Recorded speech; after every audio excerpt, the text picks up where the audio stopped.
Welcome to your Korean Lash Lift short tutorial. We begin by cleansing the lashes with the Buff Browz Purify foam to remove any impurities, dirt, bacteria, makeup residue.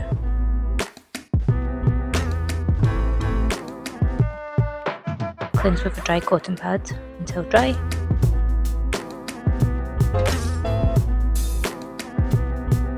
We begin the treatment by applying the lifting pads to the lid.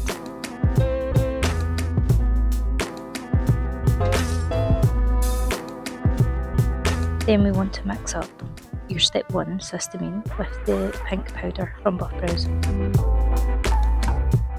I do this in about a 60-40 or 70-30 ratio.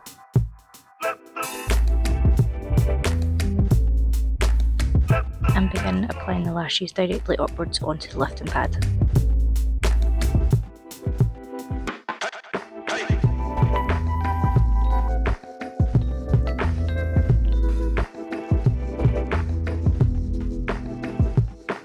This part of the treatment definitely does take very long.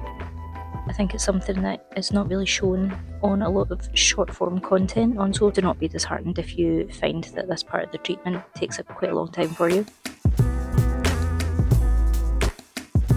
When you're quite happy that all the lashes are evenly covered with product, you want to apply your compensators to sandwich that product in between the lashes and the compensator to allow it to process.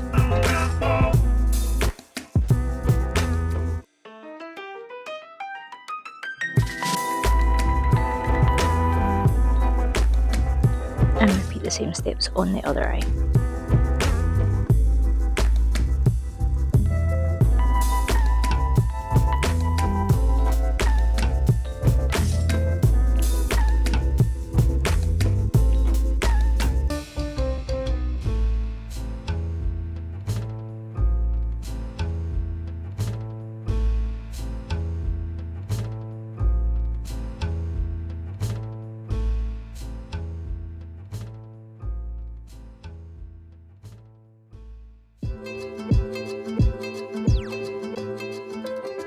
When you're happy with how the lashes have developed, you want to then remove step 1 product with a dry gloss wand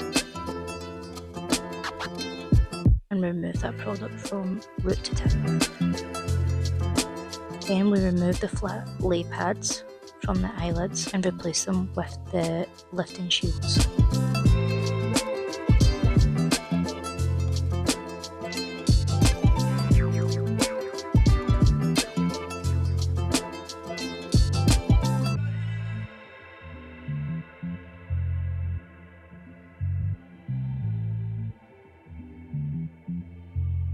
When choosing your shields, especially teardrop shape, you want to size up, because you will find that there's a more dramatic result, sometimes causing over curling. To stop that from happening, sizing up from what your usual size choice would be for that client is always going to be the better choice.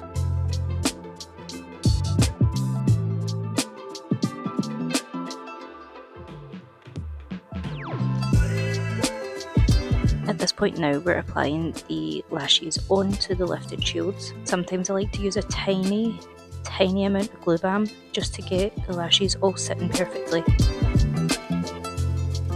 Before I apply step 2 and powder mix again, the same ratio, 70-30 or 60-40, just whatever you prefer. Again, applying all over from root to tip and applying your compensators.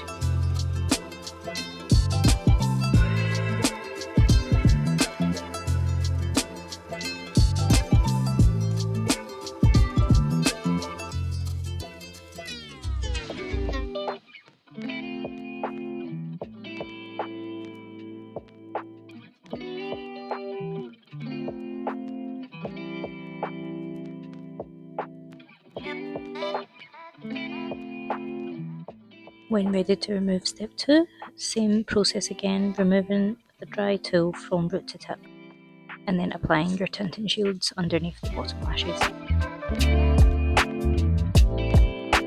I apply tint straight onto the lashes that are already attached to the shield, working from the tips all the way down to the roots.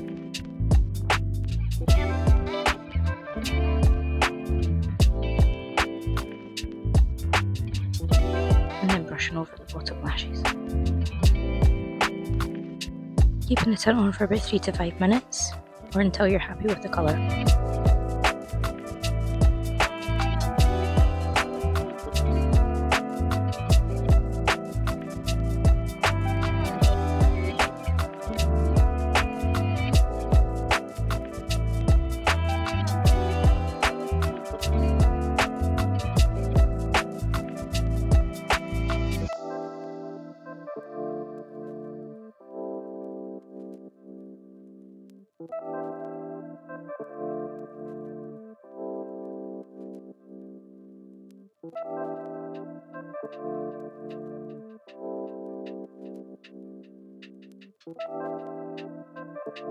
When your tint timer is up, you want to remove your tint with a dry tool again, working from root to tip and making sure all that excess is removed.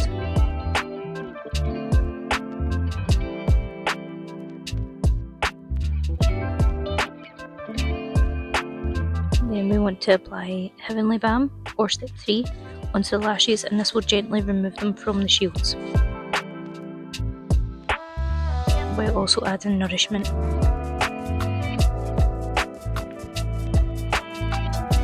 Then when you're ready, take everything off on the right pads and lifting shields.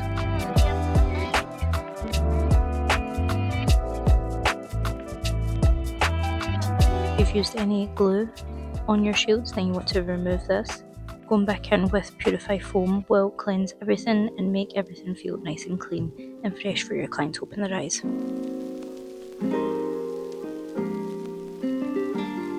I think a lot of people are still under the impression that getting the lashes wet after you've completed your lash lift means that it will reverse any work done, but this is just not the case at all.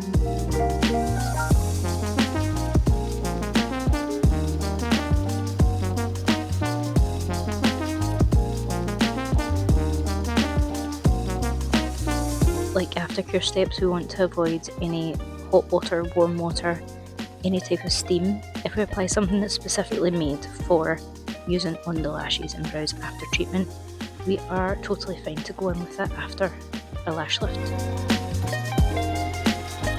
So we want to remove until everything is dry and clean and ready for your client to open their eyes.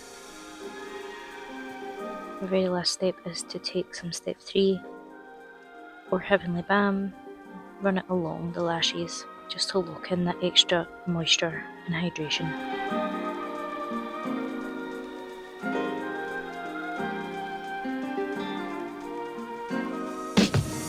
Because it is a liquid, it does tend to weigh down the lashes and start to clump the lashes together. So at this point I will go through with a spoolie and I'll brush the lashes and separate them, and I'll make them look as ready as possible for the client to look at them.